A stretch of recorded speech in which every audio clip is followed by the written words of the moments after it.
While these look great and we compare it to the national benchmark and everything's higher and we should be, or similar, we should, pat ourselves on the back and ride off.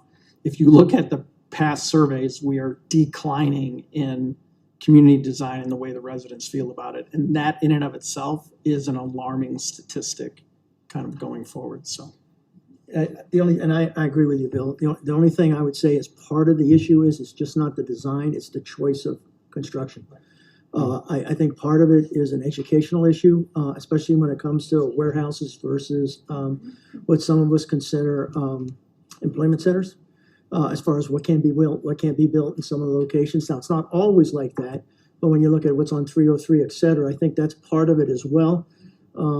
As far as design, some don't necessarily want the diversity and housing stock, like apartments, for example. So I think that's all part of what you're getting to as well, not just the look-see, even though the one there has to do specifically with, that you're talking about specifically a project that happens to be near a residential. But I think some of it from an educational standpoint is getting that information out there of what zoning is, what C2, what's all of this stuff stands for, what are property rights, what aren't property rights, what are AQs lines, all of that, I think is all part of this educational process as it goes forward. But I agree with you, we got to address something that tends to drop like that. That's significant.